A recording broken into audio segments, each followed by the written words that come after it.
السلام علیکم ناظرین، نیوز وائز میں خوش آمدید۔ میں افتخار شرازی۔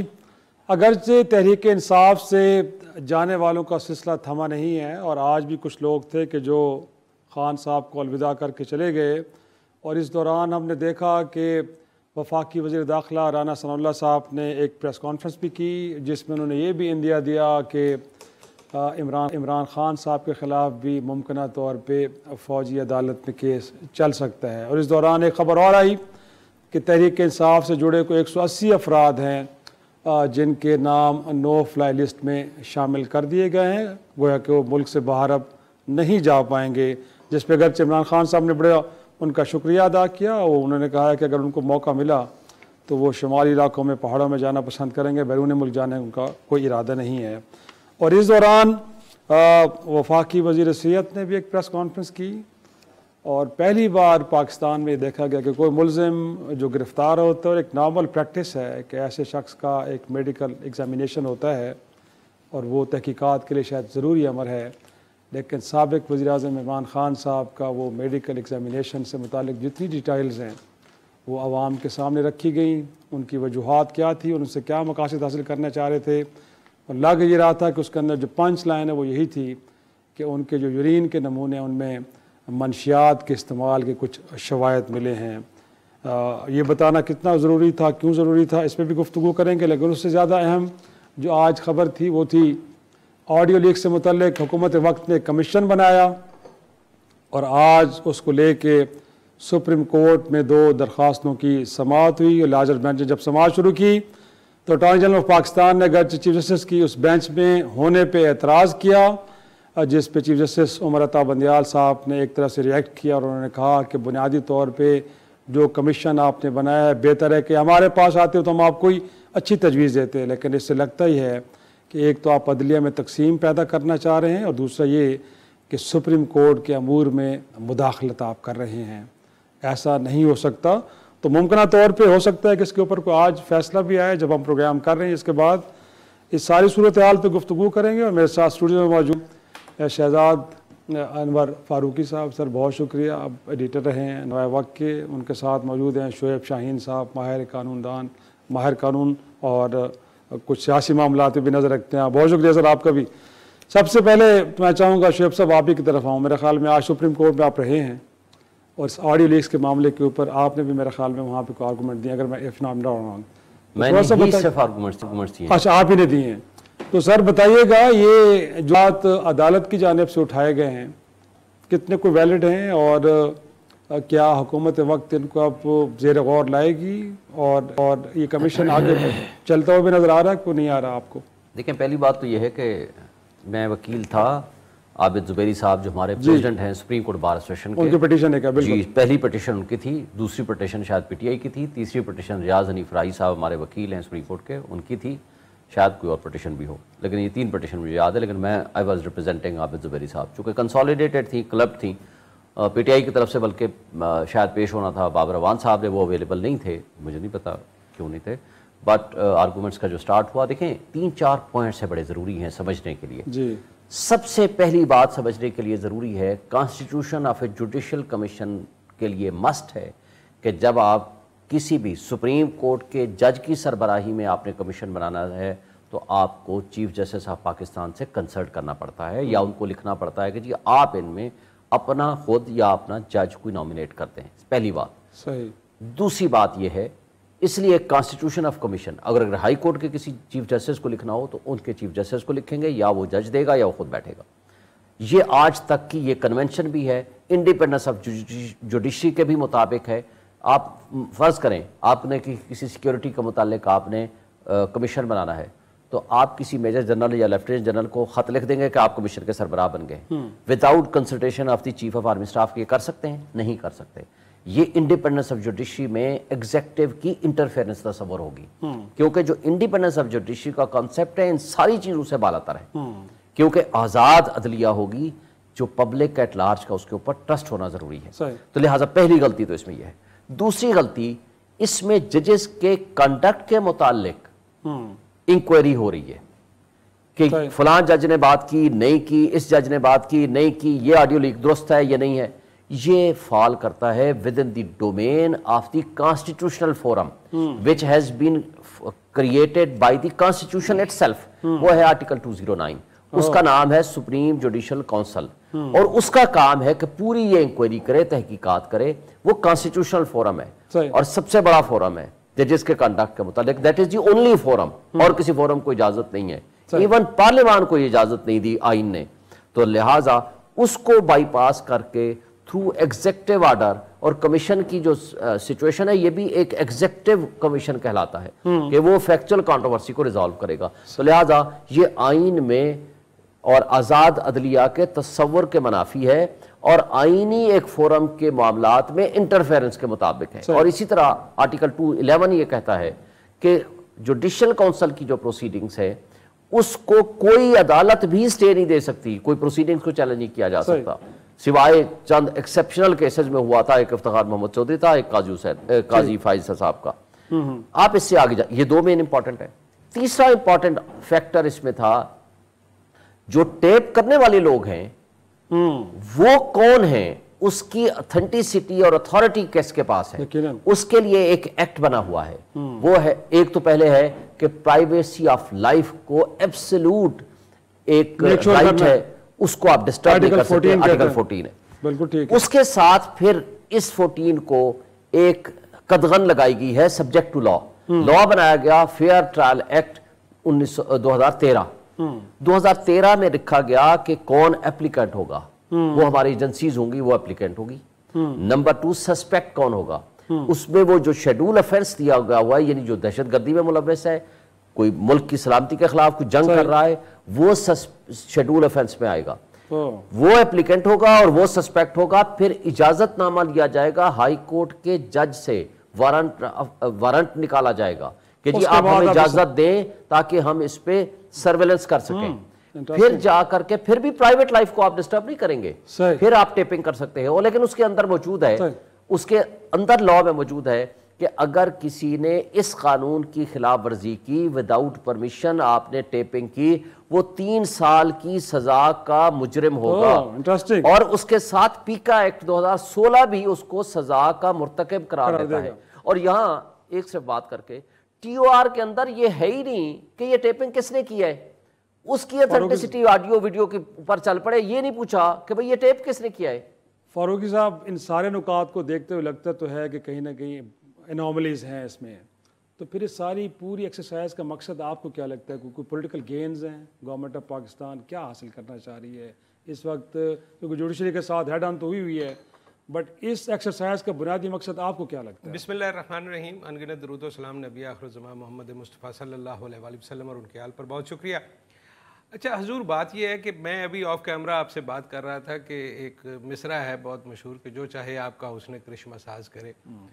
ابھی مجھے نہیں لگتا کہ کوئی ہم قاعدے قانون یا آئین یا ادھر ادھر کی, بس ٹھیک ہے جو ہو رہا ہے we have to live with it. مجھے انفارچونیٹلی یہ کہنا پڑے گا. یہ جو آپ نے بات کی یہ یقیناً پولیٹیکل پوائنٹ سکورنگ ہے, اور کوشش یہ کی جا رہی ہے کہ کسی نہ کسی طرح سے وہ فضا جو کہ عمران خان کو, کیونکہ میں اس بات کو مانتا ہوں کہ پی ٹی آئی کا اس طرح سے اثر و رسوخ نہیں ہے عوام میں جس طرح سے عمران خان کی اپیل ہے. تو یہ پرسنل اپیل ہے عمران خان کی. تو عمران خان کی ذات کو آپ سمجھ لیں کہ وہی ان تمام کارروائیوں کے حوالے سے آپ اس کو مرکزی نیوکلیس آپ تصور کر لیں. تو یقیناً یہ پولیٹیکل پوائنٹ سکورنگ بھی ہے اور کسی طرح سے ان کی ریپو کو ڈیمیج کرنے کی بھی کوشش ہے, لیکن مجھے لگتا نہیں ہے کہ اس سے کوئی خاص حاصل ہو پائے گا. عمران خان کو اللہ تعالیٰ نے کوئی اس طرح کے وقت سے نواز دیا ہے کہ اس کی ہر الٹی بھی سیدھی ہو رہی ہے اور ان کی ہر سیدھی بھی الٹی پڑ رہی ہے. تو مجھے نہیں لگتا قسمت کا کمال ہے, یا لگتا ہے ان کی پولیٹیکل اسٹریٹجی اور ان کی جو سٹینڈنگ ہے وہ بھی اس کا بھی کمال دکھ رہا ہے بہرحال, جو ان کا بیانی ہے بہرحال, کیا اس کا بھی اثر ہے؟ کیونکہ اس میں سارا قسمت کا کھیل تو نہیں ہو سکتا نا. عمران خان کو چونکہ بطور ایک کرکٹ کے کھلاڑی کے جانتے ہیں اور اس وقت سے اس کو پرسو کرتے ہیں, تو یہ شروع میں آپ کو یاد ہوگا کہ جب یہ آیا تو وہ کہا جی اس کو سیاست کا کیا پتہ, یہ تو کرکٹ کا کھلاڑی ہے, آ جائے گا کل چلا جائے گا. اور بڑی دیر تک یہ ایک اکیلے ہی پھرتے رہے, ان کی پارٹی میں بھی کوئی نہیں آتا جاتا تھا.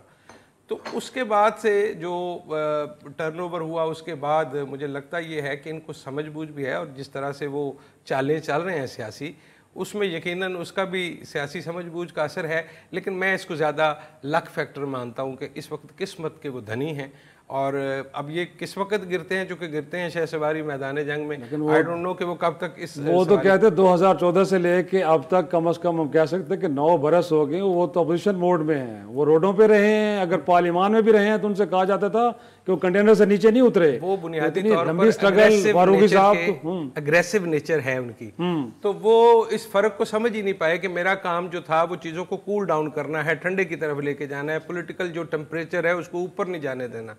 انہوں نے ہمیشہ سے خود سے کوشش کی کہ میں، یعنی یہ ایک آپ سمجھ لیجئے کہ اینٹی تھیوری ہے کہ عام طور پہ حکومتیں جو ہیں وہ ٹمپریچر ڈاؤن رکھا کرتی ہیں اور اپوزیشن اب کیا کرتی ہے، تو انہوں نے کہا میں اب کر کے دیکھتا ہوں پھر اپوزیشن کے پاس کیا ہوگا کرنے کے لیے. انہوں نے پاکستان کی سیاست میں کچھ نئی روایتیں ضرور ڈالی ہیں، نئے ٹرینڈز لے کے ہیں. ایک تھوڑا سا بریک ناظرین، بریک سے جو واپس آئیں گفتگو کے سلسلے کو آگے بڑھائیں گے.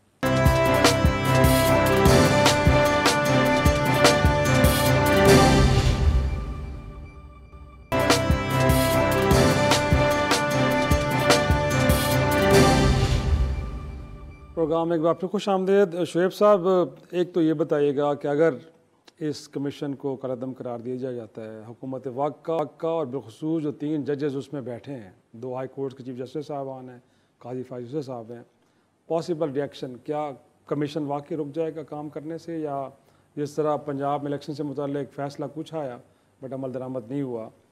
اور ساتھ میں ایک اور بھی جاننا چاہوں گا کہ آج وفاقی وزیر صحت نے ایک پریس کانفرنس کی ہے اور ایک ملزم کی ان کے حساب سے عمران خان صاحب کی میڈیکل رپورٹ کو پبلک کیا گیا ہے. قانون آئین اس معاملے میں کہتا ہے کیا ہے؟ بڑا ضروری تھا بتانا لوگوں کو، یا اگین وائلیشن آف دا لا ہوئی ہے یہاں پہ بھی؟ دیکھیں، پہلی بات تو یہ ہے کہ جب سپریم کورٹ نے اگر اسٹے دے دیا، انٹائرم آرڈر پاس کر دیا، پھر تو کمیشن دار پابند ہے. ایون ایف اسٹے آرڈر بھی نہ ہو، میٹر سب جوڈس ہو جائے before the competent court of law, تو عام طور پر کوئی کمیشن ہو یا کوئی بھی ادارہ ہو اس کا انتظار کرتے ہیں، رک جاتے ہیں کہ وہ کیا آرڈر پاس ہوتا ہے. تو میرا نہیں خیال کہ وہ پروسیڈ کریں گے. دے آر آنریبل ججز of the supreme court and the high court, how they will proceed even if it is a commission, it is not a court. ایک بات ذہن میں رکھیں، تقاضے پورے نہیں ہوں اس کے باوجود وہ بیٹھ تو گئے نا سر. آپ خود ہی فرما رہے ہیں کہ آئین قانون یہ کہتا ہے کہ چیف جسٹس کو لکھیں گے آپ، تب کمیشن بنے گا. اس کے بغیر بنا، اس میں بیٹھ گئے وہ. دیکھیں، کمیشن کے سربراہ 2 آپشن تھے ان کے پاس، آئدر وہ ریفیوز کر دیتے کہ میں اس پہ نہیں بیٹھتا، یا وہ جو terms of reference federal government نے لے کے بھیجے ہیں وہ اس کے مطابق پروسیڈ کرتے. 2 آپشن سے انہوں نے اس کو پروسیڈ کیا. ان کے پاس یہ اختیار نہیں تھا کہ وہ یہ کہہ دیں کہ ہم اس نوٹیفیکیشن کو ہی نہیں مانتے، سیٹیسفائڈ کر رہے ہیں یا اس کے اندر یہ تبدیلی کر رہے ہیں، کیونکہ it is a commission, it is an executive body created under a law, جو کہ انکوائریز ایکٹ ہے 2017 کا. تو وہ یہ اپنے تئیں اس کے اندر چینجز نہیں کر سکتے تھے. اس لیے آنریبل کورٹس کے لیے یہ نہیں ہو سکتا. آپ کو یاد ہے قاضی فائزہ صاحب کا کیس، اس میں کوئی اسٹے نہیں تھا، لیکن matter was sub judice before the supreme court of Pakistan. تو سپریم جوڈیشل کونسل ادارے نے روک دیا جب تک کہ اس کا فیصلہ نہ آئے، اور فیصلہ آیا اس کے بعد کریش ہو گئی پروسیڈنگز. اس لیے یہ نہیں ہو سکتا. دوسرا سوال آپ نے کیا تھا، سوری میں شاید بھول گیا. وفاقی وزیر صحت کی جناب پریس کانفرنس آج ان کے ساتھ بات یہ ہے کہ پہلے تو اس میڈیکل رپورٹ کی اتھینٹسٹی کیا ہے، کہ کہاں سے آپ نے بنائی ہے، کیسے آپ نے بنائی ہے، کیا وہ وہی رپورٹ ہے یا آپ نے کریٹ کی ہے. دوسری بات یہ ہے کہ آپ کا ملک آج اکنامک بریک ڈاؤن ہو گیا. حالت آپ کی یہ ہے کہ آپ کا آج 324 روپے ڈالر ہو گیا ہے، اور اس کے ساتھ آپ کی کیا پوزیشن ہے، 0.29% آپ کی جی ڈی پی آئی ہے، اس کا جو ریشو ہے گروتھ، اور جبکہ پچھلے سال 6.1% کی ڈکلیئرڈ جی ڈی پی، یہ دونوں اس گورنمنٹ نے ڈکلیئر کیے ہیں. اور آپ عمران خان کا پیشاب اور اس کے سیمپل لے کے بیٹھے ہوئے ہو. یار دیئر شوڈ بی سم ریزنیبلنس. اور وزیر صحت فیڈرل کیبنٹ کا منسٹر بیٹھ کے کس طرح کی گفتگو کر رہا تھا. مجھے افسوس ہے میں ان کے گفتگو کے الفاظ یہاں دہرا بھی نہیں سکتا، جو کہ لائیو چل رہی تھی. دس از دی، آپ کس طرف لے کے جا رہے ہو اپنے ملک کو. اور میں عمران خان کے متعلق ایک آپ نے ان سے سوال کیا، میں اس کے بارے میں 2 شعر آپ کو سناتا ہوں. کہتے ہیں، نکل جاتی ہو سچی بات جس کے منہ سے مستی میں، فقیہ مصلحت بھی سے وہ رندے بادہ خار اچھا. ایک دوسرا شعر، بے خطر کود پڑا آتش نمرود میں عشق، عقل ہے محو تماشائے لب بام ابھی. میں عمران خان کو، میری ایک اسسمنٹ ہے، ہی از ناٹ اے پولیٹیشین، وہ ایک ریفارمر ہیں، وہ ایک ویژنری لیڈر ہیں. اگر اس کو آپ پالیٹیشین کے دائرے میں رکھیں گے تو آپ کا پھر مقابلہ کرنا پڑے گا زرداری صاحب کے ساتھ. اگر آپ ویژنری لیڈر، اگر آپ ایک تصور کریں گے ریفارمر کے طور پر، پھر آپ کو عمران خان پاکستان کے ان لیڈرز میں شمار ہوگا جو واقعی ٹرو سینس میں لیڈر ہوا کرتے. فاروقی صاحب، اچھا ویژنری کو چھوڑ کے لوگ جا کیوں رہے ہیں؟ آپ کو لگتا ہے کہ قصہ پارینہ ہونے جا رہی ہے اب تحریک انصاف؟ نہیں، میرا نہیں خیال. دیکھیے میں آپ کو ایک بات تو وضاحت کر دوں کہ آپ رگبی کے بہت اچھے پلیئر ہوں گے، اس میں کوئی شک نہیں ہے، لیکن یہ ضروری نہیں ہے کہ آپ فٹ بال بھی اتنا ہی اچھا کھیل لیتے ہو، اور اس کا ڈومین اور ہے، قواعد و ضوابط اور ہے. جب آپ سیاست کے میدان میں کسی کا مقابلہ کرتے ہیں، سیاسی طور پر چل رہے ہوتے ہیں، تو اس کا آپ نے سیاست کا جواب سیاست سے دینا ہوتا ہے، سیاسی چالوں سے دینا ہوتا ہے. تو آپ کو، آپ مانیں یا نہ مانیں، آپ کو ظاہر ہے میاں نواز شریف سے کمپیئر کیا جائے گا، ان کے جو دیگر خاندان کے لوگ ہیں ان سے کمپیئر کیا جائے گا، آصف زرداری سے کمپیئر کیا جائے گا، چونکہ آپ کا کمپٹیشن ہی یہی ہے. اور دوسری بات یہ ہے کہ ایک لیڈر جو ہے، اگر میں اس کو وہ مان لوں، ریفارمر بھی مان لوں، تو ہی should be leading from the front by example. تو اس کو اس حساب سے بڑا کلیئر ہونا چاہیے. اگر یہ معاملات جس طرح کی رپورٹ کی بات ہو رہی ہے، نارملی اس سے مجھے نہیں لگتا، کیونکہ سیاست میں ہم اس طرح کے الزامات سنتے رہے ہیں. آپ نے غرداری کے فتوے بھی دیے، آپ نے غیر مسلم ہونے کے اور اس طرح کے بیرونی ایجنٹ ہونے کے بھی بہت سارے آپ نے فتوے لگائے. ہماری ساری سیاست ہی 80 اور 90 کی دہائی میں انہی چند چیزوں کے ارد گرد گھومتی رہی. لیکن آپ کو اس بارے میں بڑی تفصیل سے دیکھنا ہوگا کہ اگر ان پر ایسے الزامات لگائے جاتے ہیں، ویسے تو وہ 2-3 دن اندر رہے ہیں، تو پھر تو انہوں نے گزارا کیا ہے جیسے بھی کیا ہے، تو ان کو وہاں پہ تو کسی نے کوئی چیز نہیں پہنچائی ہوگی. تو اس دوران آپ نے اگر لیا ہے ان سے سیمپل، تو وہ تو سنا ہے، اس کے بغیر تو لوگ رہ نہیں سکتے. مجھے نہیں پتا کیا صورتحال ہے.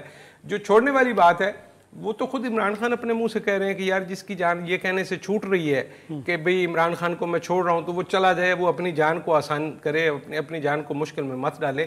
تو بنیادی طور پر ابھی آپ نے وہ کل میں دیکھ رہا تھا ملیکہ بخاری صاحبہ والی جو پریس کانفرنس تھی، تو وہ کہہ رہے 13 دن انفارچونیٹ ہے. اگر ہم لوگوں کی پولیٹیکل جدوجہد ایک کاز تھا، اس کے لیے آپ نے کوشش کی، 13 دن آپ نے برداشت کیا، اس کے آگے آپ نہیں برداشت کر سکے. دیکھیے میں یا آپ اگر خدا نہ خواستہ اس پوزیشن میں ہوں تو ہمیں پتہ چلے نا کہ یہ کیا پوزیشن ہے، اس میں آپ کتنی دیر رہ سکتے ہیں. تو میرا خیال ہے جس ناظرین آج کا شو یہی ختم کرتے ہیں. اگلے ہفتے تک کے لیے اجازت دیجیے. خدا حافظ.